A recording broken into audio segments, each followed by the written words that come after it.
तो फ्रेंड्स, मैं मोनू कुशवाहा स्वागत करता हूँ आपका आज के वीडियो में, आज के क्लास में। और कल के क्लास में हमने जाते जाते पढ़ा था, क्योंकि मुझे कुछ पर्सनल प्रॉब्लम्स हो गया था, इसलिए कल का जो है हम लोग क्लास जो है कंटिन्यू नहीं कर पाए थे, जिसमें हमने पढ़ा था मनोविश्लेषणात्मक चिकित्सा। और उसमें जो है प्रतिरोध की अवस्था, कुछ अवस्थाएँ जो है इसमें हम पढ़ रहे थे। और पहला हमने पढ़ा था प्रारंभिक अवस्था, दूसरा पढ़ा था हमने प्रतिरोध की अवस्था, और तीसरा जो पढ़ा है हमने, अभी हम पढ़ने वाले हैं, वो है हमारा स्थानांतरण की अवस्था, यानी कि स्टेज ऑफ ट्रांसफॉर्मेंस। तो आइए और इसको शुरू करते हैं। चूँकि ये जो क्लास है ये थोड़ा बड़ा चैप्टर होने की वजह से, चूँकि है ना, हमें थोड़ा सा दिक्कत हो रहा है, तो उम्मीद है कि आपको 2-3 पार्ट्स में लेके आएंगे। और शायद हम कोशिश करेंगे इसी चैप्टर पार्ट्स में जो है, इसी चैप्टर में हम इसी वीडियो में जो है करीब करीब इसका हम ख़त्म कर दें इसे। स्थानांतरण जो है ये मनोविश्लेषण की एक महत्वपूर्ण अवस्था होती है। स्थानांतरण का अर्थ वह संवेगात्मक संबंध है जो चिकित्सा काल में चिकित्सक तथा रोगी के बीच विकसित हो जाता है। स्थानांतरण के दो पहलू हैं, पहला है नकारात्मक और दूसरा है सकारात्मक। शुरू में नकारात्मक जो प्रक्रियाएं जो हैं दिख पड़ती हैं, इसमें रोगी चिकित्सक से घृणा करता है, वह चिकित्सक के पास नियमित रूप से जाना छोड़ देता है, चिकित्सक को बुरा भला कहने लगता है, कभी कभी तो उसे झगड़ा भी कर लेता है।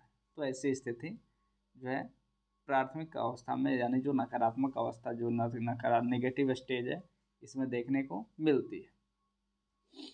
चिकित्सक से अपनी बातों को जो है छुपाने के लिए वह प्रायः मौन रहता है या निरर्थक बात करने लगता है। रोगी की नकारात्मक प्रतिक्रियाओं से चिकित्सक घबराता नहीं है, बल्कि धैर्य से काम करने का जो है वो उसको सहन करता है और रोगी के लिए विश्वसनीय बनने का प्रयत्न करता है। ऐसा होने पर वह चिकित्सक को अपना मित्र और विश्वासी समझने लगता है। तब स्थानांतरण का पहलू जो है, दूसरा पहलू यानी सकारात्मक, अपना जो है वो क्या बोलते हैं, चमत्कार दिखाने लग जाता है। इस अवस्था में रोगी की जो है प्रतिक्रिया चिकित्सक की ओर जो है वो सकारात्मक हो जाती है, जबकि नकारात्मक स्टेज में, नेगेटिव स्टेज में क्या होती है, वो चिकित्सक से दूर जाती है। वह चिकित्सक को श्रद्धा की नज़र से देखने लगता है और उस पर स्नेह या फिर प्रेम का प्रदर्शन करने लगता है। वह चिकित्सक से इतना हिल मिल जाता है कि अपनी गुप्त बातों को भी वह व्यक्त करने में किसी प्रकार का हिचकिचाहट का अनुभव नहीं करता है। चिकित्सक की यह जो चरम सीमा है, और चिकित्सा की जो है ये जो है सबसे अपर स्टेज है, जहाँ पे कोशिश की जाती है कि ये जो बीमारी है तुरंत ये अब सही हो जाएगी। वह रोगी को जो है हर तरह से समझाता है कि ये साधारण स्मृतियाँ हैं और इसमें जो है भयभीत होने की उसे कोई डर नहीं होना चाहिए। सभी व्यक्तियों से में जो है इस तरह की बातें पाई जाती है। जब रोगी को वास्तविकता का ज्ञान हो जाता है तो उसका भय दूर हो जाता है, फलतः उसके लक्षण दूर हो जाते हैं और उसे रोग से मुक्ति मिल जाती है। चौथा जो है अवस्था, ये है संबंध विच्छेद की अवस्था।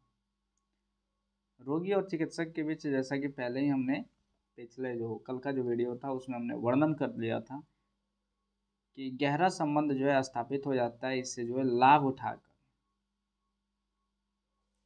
चिकित्सक रोगी का जो है ये निराकरण कर देता है। और ये जो हम अन्य स्थानांतरण की अवस्था में पढ़ा हुआ है, कल भी हमने पढ़ा था। और लक्ष्य की जो है पूर्ति के बाद रोगी से जो है संबंध विच्छेद करने को प्रयत्न करता है, क्योंकि चिकित्सक का पेशा चिकित्सा करना है, न कि रोगात्मक संबंध का निर्वाह करना। लेकिन रोगी से संबंध विच्छेद करना इतना आसान नहीं होता है। संबंध विच्छेद में जो है शीघ्रता करने से रोगी कभी कभी नए लक्षण का भी शिकार बन जाता है। इसलिए चिकित्सक को सावधानी से काम लेना पड़ता है। संबंध विच्छेद की जो है अवस्था ये लंबी रखी जाती है, प्रायः 3 महीने या फिर साल भर के बीच रखी जाती है। और क्या करता है कि इस बीच जो है 10 दिन 15 दिन में तो पहले बुलाता था, अब ये जो गैप है ये 1.5 महीने पे हो जाता है, 2 महीने, 3 महीने, 6 महीने पे आके और ख़त्म कर लेता है। और डॉक्टर रोगी को कह देता है कि आप पूर्ण रूप से ठीक हैं, अब आपको आने की ज़रूरत नहीं है, लेकिन अगर आपको थोड़ा सा भी दिक्कत महसूस हो, ऐसी कोई दिक्कत हो जिसमें आपको परेशानी हो रही है, तो आप ज़रूर आके जो है हमसे मिल लीजिएगा, सलाह जरूर ले लीजिएगा एक बार। मनोविश्लेषणात्मक जो चिकित्सा है इसका मूल्यांकन किया जाए तो इसमें कुछ गुण भी मिलेंगे और कुछ दोष भी मिलेंगे। तो आइए और देख लेते हैं इसका गुण क्या है और दोष क्या है। तो गुण में जो है ये गहनता चिकित्सा है। इसमें जो है क्योंकि रोगी अपनी सारी बातें बतलाता है और फिर उस आधार पे जो है इसकी चिकित्सा की जाती है। तो ये काफ़ी जो है गहन हो जाता है और ये सहभागी की तरह हो जाता है जब तक जो है व्यक्ति व्यक्ति से मिलेगा नहीं और उस जो अपनी प्रॉब्लम्स है उसको बताएगा नहीं, तब तक ये जो उसका जो प्रॉब्लम है वो ठीक होने के चांसेस काफ़ी कम है, ख़त्म होने के चांसेस काफ़ी कम है। ये तात्विक चिकित्सा है, यानी सम्मोहन चिकित्सा वास्तव में सतही चिकित्सा होने के चलते जो है असफल सिद्ध हुई, लेकिन मनोविश्लेषण चिकित्सा तात्विक होने के चलते जो है ये सफल प्रमाणित होती है और काउंसलिंग की जाती है, बार बार जो है बुलाया जाता है रोगी को। यह चिकित्सा जो है तात्विक इसलिए है कि यहाँ लक्षणों के कारणों की जानकारी प्राप्त करने में उनका समाधान किया जाता है, यानी जब तक जो है लक्षण की जानकारी प्राप्त नहीं होगी तब तक समाधान करना यानी उस बीमारी को दूर करना बहुत ही मुश्किल है। तीसरा है रूपांतर विकृति के लिए प्रभावी, यानी इस चिकित्सा विधि से जो है रूपांतर विकृति के रोगियों का उपचार काफ़ी प्रभावी और सफल होता है। इसके बाद है चौथा नंबर स्नायुकृत जो है विकृत विषाद के लिए प्रभावी है, यानी इफेक्टिव ऑफ न्यूरोटिक डिप्रेशन के लिए भी ये जो है ये काफ़ी ज़्यादा प्रभावी होता है। इस चिकित्सा विधि से जो है स्नायु विषाद से पीड़ित रोगियों का उपचार अधिक होता है और अंतर्मुखी रोगी के लिए भी जो है ये काफ़ी ज़्यादा फलदायी होता है, लाभकारी सिद्ध होता है। इसके कुछ दोष हैं। पहला, इस प्रविधि का जो है कार्यक्षेत्र सीमित है, इसमें इलाज वगैरह तो किया नहीं जाता है। यह प्रविधि बहुत महंगी है क्योंकि बार बार डॉक्टर बुलाता है और बातचीत करता है, तो उसके लिए मीटिंग फिक्स की जाती है और जो भी अच्छे डॉक्टर हैं उनकी जो सैलरी या फिर जो उनका जो मीटिंग का जो है चार्ज वो काफ़ी ज़्यादा होता है। इस प्रविधि में समय अधिक लगता है, बात सही है, क्योंकि जब आप देख रहे हैं कि विच्छेद के लिए कम से कम 3 महीने से साल भर के बीच का समय चाहिए, तो फिर आप समझ सकते हैं कि ये 2 से 3 साल की है लंबी अवधि तक चलने वाली जो है ये विधि है या फिर चिकित्सा है। निम्न बुद्धि के रोगी के लिए चिकित्सा अधिक उपयोगी नहीं है, बात सही है, अगर समझदार हैं तो उन्हीं के लिए ज़्यादातर ये लाभकारी होती है। यह प्रविधि वृद्ध रोगी के लिए नहीं है, बिल्कुल सही है, वृद्ध रोगी जो है ये उनका तो इससे इलाज होगा ही नहीं। चौथा नंबर है रोगी केंद्रित चिकित्सा या फिर अनादेश चिकित्सा। मानसिक रोगियों की चिकित्सा के लिए इस विधि का जो है प्रतिपादन कार्ल रोजर्स ने 1942 में किया था। इस विधि का जो है आधार ये मानवीय दृष्टिकोण है। इस विधि के रोगियों में जो है आत्मबोध के विकास तथा जो है मानसिक संघर्ष की समस्याओं को स्वयं समाधान करने में सहयोग देने की आवश्यकता पर बल दिया जाता है। इसमें जो है चिकित्सक रोगी की बातों को बड़े ध्यान से सुनता है, लेकिन वह किसी प्रकार की सलाह या फिर सहायता उसे नहीं देता है, बल्कि रोगी में इस प्रकार की सूझ उत्पन्न करने का प्रयास करता है कि वह खुद अपनी समस्याओं को समझे और रोग के संबंध में निर्णय ले। अतः चिकित्सा की जो है इस विधि में रोगी की भूमिका की प्रधानता रहती है, वह स्वयं अपनी चिकित्सा की प्रक्रियाओं का संचालन और निर्देशन करता है।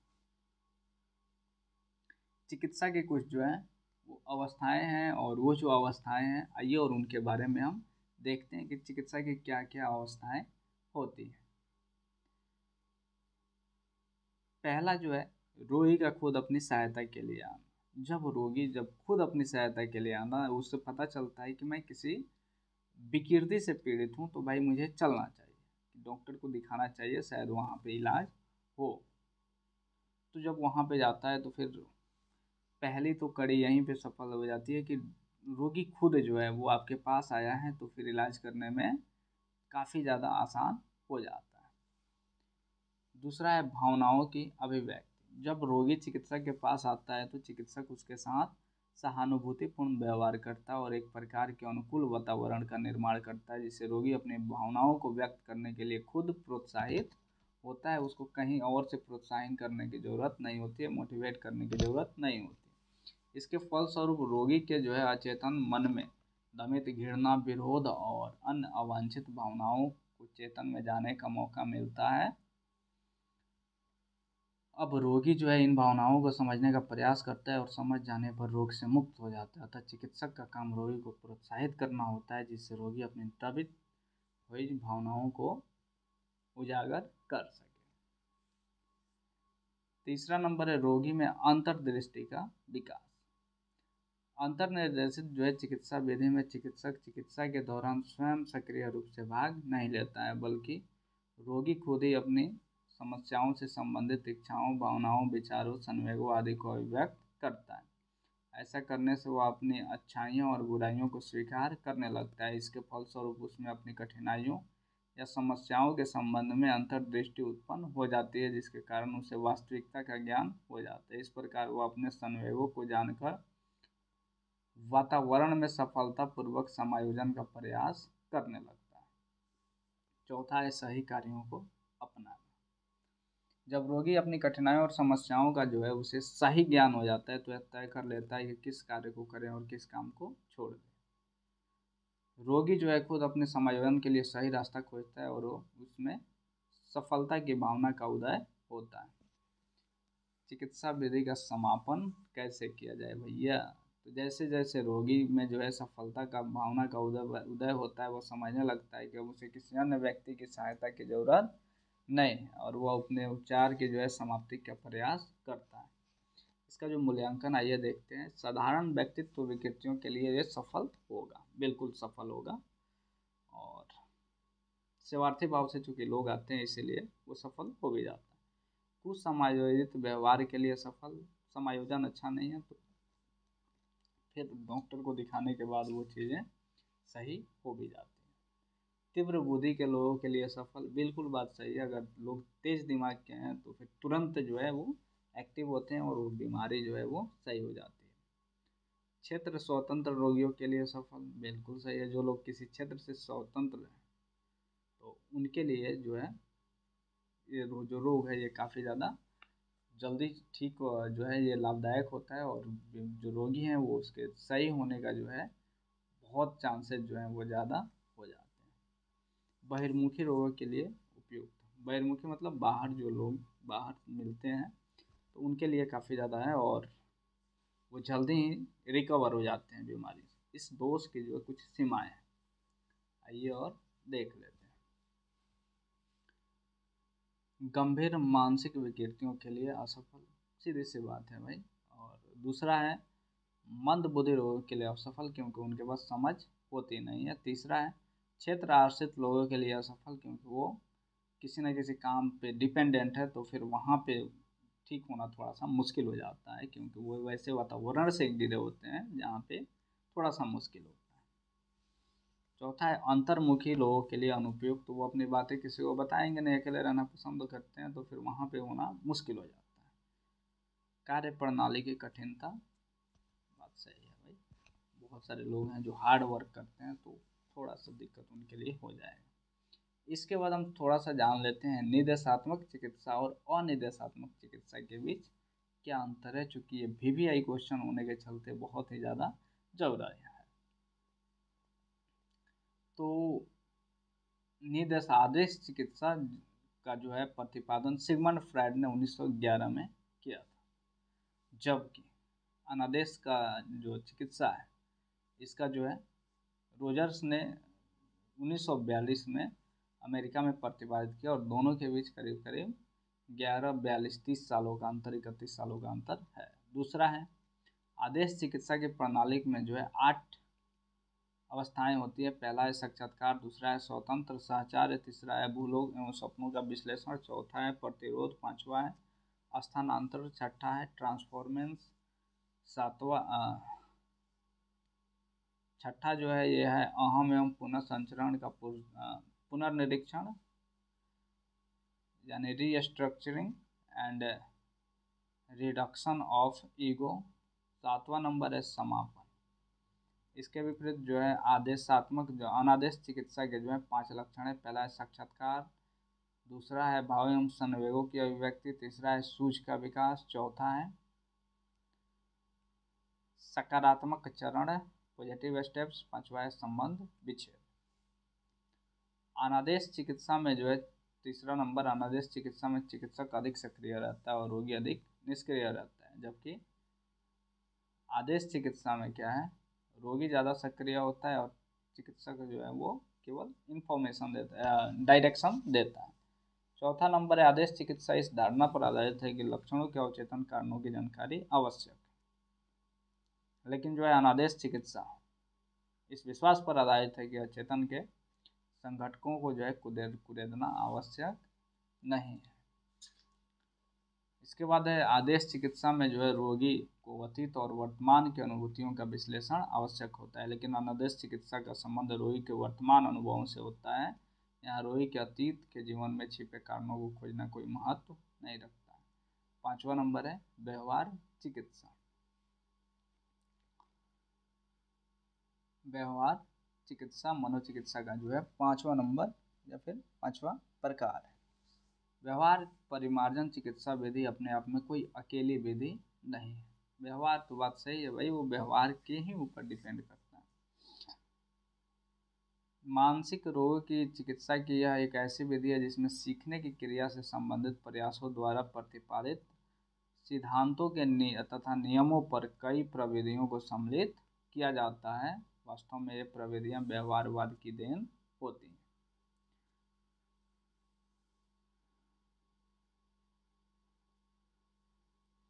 इस चिकित्सा विधि का जो है विकास ये रूसी शरीरधारी जो पोलोव थे उनके द्वारा प्रतिपादित शिक्षण के जो है संबंध प्रत्यावर्तन सिद्धांत कंडीशनिंग थ्योरी के आधार पे हुआ है। और क्लासिकल कंडीशनिंग थ्योरी के बारे में आपको पता होगा, जो रूसी वैज्ञानिक पोलोव ने जो है शुरू की थी। और क्लेमेंज जो है इसकी परिभाषा दिया और कहा कि व्यवहार चिकित्सा जो है उपचार का एक प्रकार है जिसमें लक्षणों को दूर करने के लिए शिक्षण के सिद्धांतों का उपयोग किया जाता है। इसके व्यवहार में जो है परिमार्जन भी कहा जाता है। इसके जो है परिभाषा से कुछ विश्लेषण उत्पन्न होते हैं। आइए और विश्लेषण से जो है कुछ जानकारी है और आइए उनको हम देखते हैं। पहला नंबर है मानसिक रोग।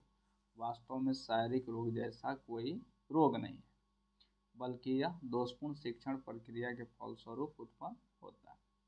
दूसरा नंबर है व्यक्ति की जो है जीवन की समस्याओं को सुलझाने में जब वो सफल हो जाता है तो उसका समायोजन जो है वो व्यक्ति जब जो है जीवन की समस्याओं को सुलझाने में विफल हो जाएगा तो पारिवारिक समायोजन तो गड़बड़ ही हो जाएगा और वह कुसमायोजित जो है और कुसमायोजन को जो है वो अर्जित कर लेता है। व्यवहार चिकित्सा के प्रकार जो है ये क्रमबद्ध असंवेदीकरण होता है। इसके बाद जो है निश्चयात्मक जो है प्रशिक्षण होता है, हानिकर अनुबंध होता है और अंतःस्फोटक जो है चिकित्सा इसमें आता है। व्यवहार चिकित्सा का जो है मूल्यांकन आइए और हम लोग देख लेते हैं आखिर व्यवहार चिकित्सा होता क्या। इसके हैं कुछ गुण हैं। तो पहला है व्यवहार व्यापक इसमें क्षेत्र है। किस्कर के अनुसार इस चिकित्सा विधि का एक लाभ यह है कि इसका उपयोग करना व्यावसायिक चिकित्सकों के अतिरिक्त मानसिक चिकित्सालय के नर्स, मनोचिकित्सकीय सहायकों तथा जो है अर्ध व्यावसायिक स्टाफ सदस्यों को भी सिखलाया जा सकता है और वे इसका उपयोग सफलतापूर्वक कर सकते हैं। लेकिन यह सुविधा जो है यह मनोविश्लेषणात्मक जो है चिकित्सा में नहीं है। दूसरा है उपयोग जो है व्यापक प्रसार। मनोविश्लेषणात्मक चिकित्सा की तुलना में व्यवहार चिकित्सा की उपयोगिता का प्रसार कहीं अधिक है। विभिन्न प्रकार के मानसिक रोगों तथा मनोवैज्ञानिक व्यथा के उपचार के लिए यह चिकित्सा विधि उपयुक्त और सफल साबित होती है। जैसे क्रमिक असंवेदीकरण के माध्यम से व्यवहार मनोचिकित्सा के रोगियों में जो है ये सफल पाई जाती है उपचार में। दूसरा है विमुखता नियंत्रण के माध्यम से यह चिकित्सा विधि मद्यपान के उपचार में तथा लैंगिक विकृति और विशेष रूप से समजातीय लैंगिकता के रूप में उपयुक्त और सफल प्रमाणित हो चुकी है। तीसरा है संकेत व्यवस्था के माध्यम से जो है मनोविकृति के रोगियों के उपचार में यह चिकित्सा विधि सफलतापूर्वक पाई गई। चौथा नंबर है व्यवहार प्रतिरूपण के रूप में व्यवहार चिकित्सा से जो है अवांछित व्यवहारों और आक्रमणकारी एवं हिंसक व्यवहार, कुसमायोजित सामाजिक व्यवहार आदि को दूर करने में काफ़ी सहायता मिलती है। इसके बाद जो है सरलता, सहजता और मितव्ययता। भाई पैसे भी इसमें कम लगते हैं और सरलता और सहजता भी काफ़ी ज़्यादा इसमें होती है। आप कहीं पे भी जा सकते हैं और बहुत ही सस्ती है और सरल भी चिकित्सा है।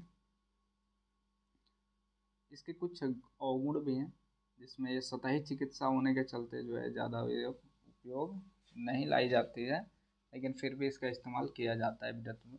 और आडम्बरी व्यापकता, कई बार आडम्बर इसके लिए बनाना पड़ता है, तो थोड़ा सा ज़्यादा इसमें हो जाता है। इसके बाद छठा नंबर समूह चिकित्सा। मनोचिकित्सा का छठा प्रकार समूह चिकित्सा है। सामूहिक चिकित्सा का अर्थ वह मनोचिकित्सा प्रविधि है जिसमें कई रोगियों का उपचार एक ही साथ किया जाता है। रोगियों की संख्या दो या दो से अधिक हो सकती है और ये करीब करीब 10 तक चली जाती है। इस प्रविधि का उद्देश्य रोगियों की चिकित्सा कम से कम समय में तथा कम से कम खर्च में करना है। इसमें चिकित्सक सभी रोगियों को एक विशेष वातावरण में छोड़ देता है, जहाँ वे बिना किसी नियंत्रण के जो है खोलकर आपस में अपनी समस्याओं पर विवेचन कर सके। चिकित्सक कभी कभी ऐसे स्थान पर रहता है जहाँ वह रोगियों को देख सके कि भैया वो कर क्या रहे हैं, कहीं गड़बड़ तो नहीं कर रहे हैं, तथा उनके विवेचन जो है सुन सके। आजकल तो हम नॉर्मली जो है माइक वगैरह लगा के और इस्तेमाल कर सकते हैं। कभी कभी वह मात्र दर्शन के रूप में या निष्क्रिय सदस्य के रूप में वहां पहुंचता है। हाँ, आवश्यकता पड़ने पर वह रोगियों को अपनी समस्याओं को व्यक्त करने के लिए चिकित्सक प्रोत्साहित करता भी। जो रोगी को किसी कारणवश अपने उलझनों को व्यक्त करने में असमर्थ हो जाते हैं, चिकित्सक उन्हें निर्देशित करता है तथा वे जो अपने उलझनों को व्यक्त कर सके। इस प्रकार सभी रोगी एक दूसरे की व्याधि सुनते हैं, यानी दिक्कतें सुनते हैं और समस्याओं से परिचित होते हैं। फलतः वे समझने लग जाते हैं कि उनके समान दूसरे व्यक्ति भी व्याधियों और समस्याओं के शिकार बने हुए हैं, और इससे जो है उनमें आत्मबल का विकास होता है और उनका जो लक्षण होता है वो दूर हो जाता है और उनका जीवन जो है वो सुखमय हो जाता है। और इसमें जो मनोविकलता से ग्रस्त व्यक्तियों का इलाज थोड़ा अच्छा से होता है। अब जो है इसका रोगियों का चयन और समूह निर्माण कैसे किया जाता है, थोड़ा सा ये और इसके बारे में हम जानने का प्रयास करते हैं। समूह चिकित्सा प्रविधि द्वारा रोगी की चिकित्सा के लिए रोगियों के जो है चयन करते समय निम्नलिखित बातों पर ध्यान देना आवश्यक है। चूँकि विभिन्न आयु वाले रोगियों की समस्याएं भी भिन्न भिन्न प्रकार की होती हैं, इसलिए एक समूह में रोगियों की आयु लगभग समान होनी चाहिए। दूसरा है, समूह के प्रत्येक रोगी एक ही संस्कृति का होना चाहिए, क्योंकि विभिन्न संस्कृतियों के रोगियों पर एक साथ नियंत्रण रखना कठिन हो जाता है और इसके अतिरिक्त सांस्कृतिक भेद होने से उनमें हिंसा के भी भाव उत्पन्न हो जाते हैं। तीसरा है, एक प्रकार के रोग से ग्रस्त कम से कम 2 रोगियों का होना जरूरी है, ताकि उनमें अपनत्व का जो है भावना का विकास हो सके। चौथा नंबर है, रोगियों की समस्या करीब करीब एक समान होनी चाहिए, लेकिन बिल्कुल एक समान नहीं होना चाहिए। यदि ऐसा हुआ तो विचार विमर्श के लिए अधिक सामग्रियां नहीं मिल सकती। पांचवा नंबर है, सामाजिक बंधनों के कारण समान लिंग के रोगियों को एक समूह में चयन करना ज़्यादा लाभदायक। ऐसा करने से रोगी अपने विचारों को बिना संकोच के खुलकर अभिव्यक्त कर पाते हैं। लेकिन जिस देश या समाज में सामाजिक सांस्कृतिक बंधन नहीं हो, वहाँ दोनों लिंग के रोगियों का चयन एक समूह के लिए किया जा सकता है। समूह चिकित्सा का संगठन कैसा होना चाहिए, आइए और इसके बारे में हम लोग जान लेते हैं। समूह चिकित्सा प्रविधि के इस्तेमाल करने से पहले समूह के संगठन पर विचार कर लिया जाता है और इसके संगठन में जो है कुछ जो बातें होती हैं उन पर ध्यान देना जरूरी होता है, तो वही और उनको हम देख लेते हैं। समूह में जो है क्लास जैसी परिस्थिति नहीं होती है, बल्कि उसकी स्थिति गोल मेज विचार विमर्श जैसी होती है और एक स्थिति अधिक उपयोगी होती है। इस स्थिति में रोगी जो है एक दूसरे को आमने सामने देख सकते हैं। इसके अलावा रोगियों में जो है द्वेष की भावना नहीं आती है कि अमुक रोगी आगे बैठा है और अमुक की बातों को अधिक ध्यान से सुना जा रहा है। समूह में रोगी की दूसरा नंबर है, समूह में रोगी की अधिकतम संख्या 10 होनी चाहिए और कम से कम जो है वो 5 तो होनी ही चाहिए। इसके बाद जो है तीसरा नंबर, समूह विधि में जो है कम से कम 2 चिकित्सक का होना जरूरी है। यदि कभी एक चिकित्सक जो है किसी कारणवश नहीं आ सके तो रोगी न समझ ले कि उसका नाम बेकार हुआ, और समूह के लिए में जो है वो विचार विमर्श के लिए हमेशा वो तुरंत आने को हाजिर हो जाए, हिचकिचाए वो नहीं। चौथा है, रोगियों को सप्ताह में जो है एक बार समूह में बुलाया जाता है। एक सत्र में जो है 2 घंटे से ज़्यादा समय नहीं दिया जाता है। पांचवा है, समूह चिकित्सा की अवधि में रोगियों के बीच चिकित्सक का रहना बहुत ज़्यादा जरूरी होता है। इसका जो है गुण, ये संवेगात्मक सहारा मिल जाता है जिसके चलते रोगी जो है वो चंगा हो जाता है। प्रेरणा मिल जाता है भाई, क्योंकि कई सारे रोगियों के साथ बैठते हैं तो वहाँ पे थोड़ा सा ज़्यादा समय मिल जाता है जिसके चलते वो मोटिवेट होता है एक दूसरे की बातों से, और वो तुरंत ही जो है उसके उपचार में काफ़ी ज़्यादा लाभदायक भी होता है। इसके बाद स्पर्धा जो है एक दूसरे के साथ वो बैठ के कंपटीशन होता है जिसके चलते वो अपना जो इलाज वो बहुत ही जल्दी से वो करने के लिए उतावले हो जाते हैं। चौथा है ज्ञान, यानी एक दूसरे का जो आलोचना जब करता है व्यक्ति तो फिर यह ज्ञात हो जाता है कि उनके व्यवहार में क्या क्या खामियां हैं और उन खामियों को कैसे दूर किया जाए। स्वतंत्रता मिलने के चलते जो है वो थोड़ा ज़्यादा फ्री होते हैं जिसके चलते उनको लगता है कि वो जल्द ही ठीक हो जाएंगे, और फ्री महसूस करने के कारण वो ठीक हो भी जाते हैं। इसके जो है ये कुछ अवगुण भी है। पहला है व्यक्तिगत ध्यान का अभाव, यानी पर्सनल नहीं दिया जा सकता। दूसरा है गंभीर विकृतियों के लिए अनुपयुक्त, तो गंभीर विकृतियों के लिए किया ही नहीं जाता। तीसरा है गहन संघर्षों के लिए अनुपयुक्त, और उनके लिए भी नहीं किया जाता। चौथा है समरूप समूह बनाने में कठिनाई, सेम टू सेम हम बनाने में तो समय लगेगा, हो सकता है मरीज ही ना मिले तो बहुत ज़्यादा दिक्कत हो जाती है। पांचवा है चिकित्सक की कठिनाई, भाई चिकित्सक को भी थोड़ा सा समझने में कठिनाई होती है। तो इसके बाद है समूह चिकित्सा के जो है कितने प्रकार हैं। परिवार चिकित्सा होता है, मनोअभिनय चिकित्सा होता है जिसको फिजिको ड्रामा बोलते हैं, और इसमें जो है एक दूसरे जो है नायक वगैरह बनते हैं, निर्देशक और सहायक पात्र वगैरह बन के, और इलाज किया जाता है। उसमें श्रोता और दर्शक भी होते हैं, काफ़ी ज़्यादा वो यूजफुल होता है, और हंसी मजाक में उनका जो है बीमारी का इलाज भी हो जाता है। इसके बाद है भिड़ंत चिकित्सा समूह। भिड़ंत में जो है रोगी को एक खास वातावरण में रखा जाता है जहाँ वे बिना किसी रोक टोक या नियंत्रण के जो है आपस में खुलकर जो अपनी समस्याओं पर बातचीत करते हैं। इस परिस्थिति में रोगी को यह अनुभव होता है कि वह किस प्रकार के समूह या मन सदस्यों को प्रभावित करता है और एक दूसरे के सदस्यों से प्रभावित होता है।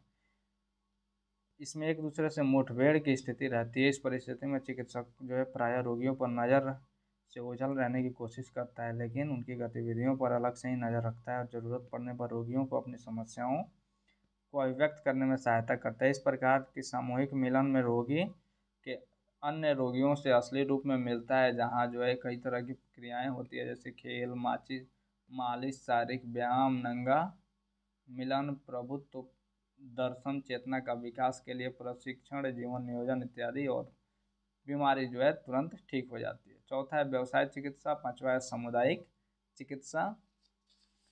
और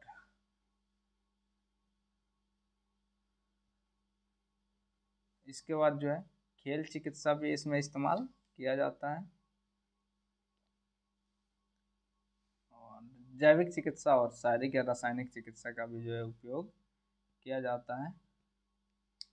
तो आइए, और 7वां नंबर जो है ये है जो मनोरोग मनोचिकित्सा में, वो 7वां नंबर है जैविक चिकित्सा या शारीरिक चिकित्सा एवं रासायनिक चिकित्सा। तो आइए, और ये जो अंतिम होने वाला है तो इसको हम थोड़ा सा बेहतर तरीके से जान लेते हैं। जैविक चिकित्सा अथवा जो है शारीरिक रासायनिक चिकित्सा की कई प्रविधियाँ हैं, जिसमें जो है आघात चिकित्सा और मनोशल्य चिकित्सा का उल्लेख हम थोड़ा सा ज़्यादा जानेंगे इसमें। तो दैहिक या फिर आघात चिकित्सा के बारे में हम जान लेते हैं। मनोविकृति के जो है कि रोगियों की चिकित्सा के लिए यह एक सफल विधि है, जिसमें रोगियों के मस्तिष्क को आघात पहुंचाकर उसे रोग मुक्त करने का प्रयास किया जाता है। पहले के समय में आप पुराने फिल्मों में देखते होंगे कि हाथ में इलेक्ट्रोड और जो है वो फंसाकर और झटका दिया जाता था करंट में, और माथा में लगा के, और मरीज जो है वो अपने बचपन के दिन में चलाता था, वो अपनी स्मृति को भूल जाता था। तो ये जो चिकित्सा थी ये सही थी, और इसको हम आघात चिकित्सा के नाम से, शॉक थेरेपी के नाम से बोलते हैं। बिजली दिया जाता था, करंट मारा था।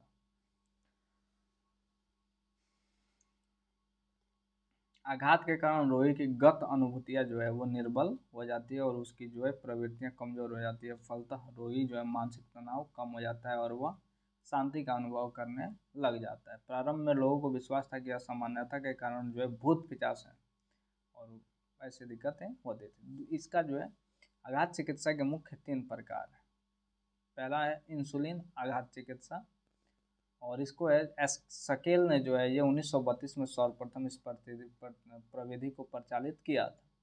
इसे जो है आईसीटी भी कहा जाता है। आईसीटी मतलब क्या होता है? इंसुलिन, सी का मतलब कोमा, टी का मतलब थेरेपी, यानी इंसुलिन कोमा थेरेपी। इस विधि में जो है रक्त में इंसुलिन दिया जाता है, जिसके कारण चीनी की मात्रा कम हो जाती है और रोगी का मस्तिष्क जो है अपने कार्य से शिथिल या फिर सुस्त हो जाता है। बड़े बड़े चिकित्सालय में प्रायः आघात चिकित्सा के लिए विशेष वार्ड होते हैं, और चिकित्सा शुरू करने के दिन प्रातःकाल इंसुलिन की जो है 20 यूनिट की सुई उसकी मांसपेशी में दी जाती है, जिसके बाद प्रतिदिन यूनिट की संख्या दोगुनी होती जाती है, यहाँ तक कि लगातार इसकी संख्या 1000 तक पहुँच जाती है। कुछ रोगियों में इंसुलिन को इतनी यूनिट देने के बाद भी उपचार प्रतिक्रिया के चिन्ह नहीं दिख पड़ते हैं। इसी अवस्था में इंसुलिन की संख्या धीरे धीरे कम कर दी जाती है, और इस प्रकार रोगी शिथिलता की अवस्था प्राप्त कर लेता है, यानी कोमा की अवस्था जो है वो प्राप्त कर लेता है। एक बार से इंसुलिन से प्रभावित होने के बाद दोबारा प्रभावित होने में अधिक समय नहीं लगता। चिकित्सा की अवधि तथा इंसुलिन की यूनिट की मात्रा रोग की गंभीरता तथा रोगी के स्वभाव पर निर्भर है। साधारणतः सप्ताह में 6 बार इंसुलिन की सुई दी जाती है। इस तरह जो है चिकित्सा 20 या अधिक से अधिक 50 बार की जाती है, और आवश्यकता अनुसार इसमें कमी बेशी की जा सकती है। इंसुलिन आघात चिकित्सा का चमत्कार जो है चिकित्सा मनोस्नायु विकृति, स्थिर व्यामोही मनोविदलता तथा कैटाटोनिक मनोविदलता में दिख पड़ता है। साधारण या फिर हेब्रोफ्रेनिक, जिसके बारे में हम लोग पढ़े थे, मनोविदलता में यह प्रविधि उस हद तक सफल नहीं हो पाई।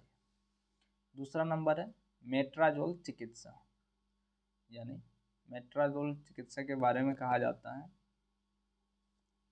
मेडुना ने 1935 में इस विधि का जो है उपयोग किया था, मेट्राजोल चिकित्सा का, मेट्राजोल थेरेपी का। और यह प्रविधि जो है यह आजकल प्रचलित नहीं है, इसलिए इसके बारे में हम ज़्यादा नहीं बात करेंगे। तीसरा नंबर है विद्युत आघात चिकित्सा, इलेक्ट्रोशॉक थेरेपी। 1938 में इटली निवासी जो है सर्टेनी और बेनी नामक जो डॉक्टर थे, उन्होंने जो है विद्युत आघात चिकित्सा को प्रचलित किया। इंसुलिन और मेट्रोजोन की अपेक्षा यह एक सरल विधि है। इसमें खतरा की संभावना कम होती है, रोगी को मूर्छा में लाने के लिए अधिक परेशानी नहीं होती है। धड़ धड़ धड़ धड़ धड़ धड़ धड़ क्या करो, लगा के और मार दो करंट। बड़ी सावधानी से बिजली की लहर से जो है शरीर के मस्तिष्क को आघात पहुंचाया जाता है। लहर की प्रबलता और आघात की जो अवधि रोगी पर निर्भर करती है। हाँ, इतना ख्याल रखा जाता है कि लहर इतनी दुर्बल ना हो कि रोगी बेहोश ना हो, और इतना भी तेज ना हो कि वो बेहोश हो जाए या फिर कष्टों का अनुभव करे। यह अवस्था जो है ये 30 से 1 मिनट तक रहती है, उसके बाद रोगी जो है बेहोश हो जाता है। तो यह जो है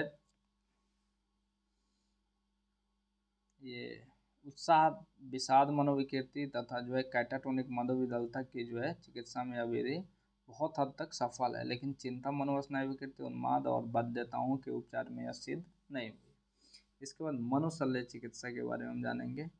मोइज ने 1926 में जो है इस विधि का उपयोग किया था, मनोशल्य, जिसको फिजिकल सर्जरी बोला जाता है। रेबर ने इसके बारे में कहा है 2009 में, मनोशल्य चिकित्सा का तात्पर्य उस शल्य क्रिया विधि से है जिसको मस्तिष्क टिश्यू पर निष्पादित करके मस्तिष्क विकृतियों को कम किया जाता है। और इसके बारे में जो है विशेषकर उन्होंने बात जो कही है वो बहुत ही बेहतरीन तरीके से कही है। तो आइए और इसके बारे में थोड़ा सा हम जान लेते हैं। मनोशल्य चिकित्सा इस विश्वास पर आधारित है कि मस्तिष्क के अग्रखंड में कुछ ऐसी अपनुकूलित या कुछ समायोजित कोशिकाएं या सेल होती हैं जिसके कारण मानसिक विकृतियां विकसित होती हैं, और यदि उन कोशिकाओं को नष्ट कर दिया जाए अथवा उनका संबंध थैलमस तथा अन्य मस्तिष्क केंद्रों से समाप्त कर दिया जाए तो चिकित्सा या निराशा से जो उत्पन्न होने वाली विकृतियां समाप्त हो सकती हैं। शुरू में बंदरों पर प्रयोग करके इस अवधारणा को प्रमाणित किया गया और देखा गया कि जिन बंदरों के अग्रखंड को नष्ट कर दिया गया उन परिस्थिति में उन बंदरों ने उपद्रवी व्यवहार नहीं किया। इस चिकित्सा में जो है इस चिकित्सा विधि में रोगी को आराम से रखा जाता है और उसके दोनों कनपटियों पर सावधानी पूर्वक जो है शल्य चाकू यानी सर्जिकल नाइफ की सहायता से छेद करके उसके अग्रखंड तथा थैलमस के बीच संबंध जोड़ने वाले तंतु को काट दिया जाता है। ऐसे घुसा के काट दिया, आपने यहाँ पे देखा होगा। फिर उसके बाद जो है ये जब थैलमस और अग्र इस प्रकार अग्रखंड और थैलमस के बीच संबंध समाप्त हो जाता है। अब थैलमस पर जो है अग्रखंड का कोई प्रभाव नहीं पड़ता, इसलिए रोगी चिंता, निराशा और संवेगात्मक अवरोधों से मुक्त हो जाता है। और इस प्रकार की शल्य कार्य विधि को प्राक अग्रखंड लोबोटोमी कहा जाता है, और अपने न्यूरोसाइकोलॉजी में पढ़ा होगा, वहाँ पे इसको थोड़ा सा ज़्यादा देखने को मिला था। कभी कभी इस अग्रखंड को पूरी तरह कार्टेक्स से अलग कर दिया जाता है और इस कार्य विधि को प्राक अग्रखंड लोबेक्टोमी कहा जाता है, या फिर कमिस्सेरेटोमी, और एक और था होमिस्फेरोटोमिक और कमिस्फेरोटोमी। आइए और इसका जो है लाभ देखते हैं। इसका लाभ भी होता है थोड़ा बहुत, लेकिन इसकी कुछ हानियाँ भी होती है, और हानियों भी बहुत तगड़ी होती है। इसके बाद रासायनिक चिकित्सा, जिसको हम औषध चिकित्सा भी कहते हैं, केमिकल थेरेपी या फिर ड्रग थेरेपी कहते हैं। रासायनिक चिकित्सा मनोचिकित्सा का वह प्रकार है जिससे व्यवहार विकृतियों तथा जो है मानसिक विकृतियों का उपचार प्रशांतक, विषाद विधि, औषधों आदि का जो है रसायनों की सहायता से किया जाता है। प्रशांतक के दो मुख्य प्रकार हैं, जिसमें प्रधान प्रशांतक, जिसको हम ट्रांक्विलाइजर बोलते हैं प्रशांतक, और साधारण यानी माइनर ट्रांक्विलाइजर होता है। प्रधान प्रशांतक का उपयोग जो है यह मनोविकृति के रोगियों के उपचार के लिए किया जाता है, इसलिए इसे मनोविकृति विरोध औषधि कहा जाता है, एंटीसाइकोटिक ड्रग कहा जाता है। मनोविकलता तथा स्थिर व्यामोह के उपचार के लिए काफ़ी ज़्यादा प्रभावित होता है। इसी तरह जो साधारण प्रशांतक से चिंता विकृति के उपचार में मदद मिलती है, और इसे चिंता विरोधी औषध यानी एंटी एंजाइटी ड्रग कहते हैं। कुछ औषधि विषाद का उपयोग एक ध्रुवीय विषाद के लिए और दो ध्रुवीय विषाद के लिए भी, बाइपोलर डिप्रेशन के लिए किया जाता है। इसे विषाद विरोध औषधि यानी एंटी डिप्रेसेंट कहते हैं, या फिर एंटी डिप्रेशन ड्रग भी कहते हैं। तो ये था हमारा मनोचिकित्सा, और ये था हमारा पूरा चैप्टर, पूरा बुक साइको पैथोलॉजी। उम्मीद है कि आपको समझ में ज़रूर आया होगा, और आप पढ़ लिए तो अपने दोस्तों को भी ज़रूर शेयर कीजिएगा। फिर लेके आते हैं अब थर्ड सेमेस्टर। सेकेंड सेमेस्टर समाप्त हो चुका है, तो थर्ड सेमेस्टर अब शुरू करते हैं इसी के साथ। और शिक्षा मनोविज्ञान से शुरू करेंगे। उसमें हेल्थ साइकोलॉजी, काउंसलिंग साइकोलॉजी और HRM जैसी किताबें होंगी। 5 किताबें हम मुख्य रूप से पढ़ने वाले हैं। तो फिर मिलते हैं नेक्स्ट वीडियो से। तब तक के लिए बहुत बहुत धन्यवाद आपका।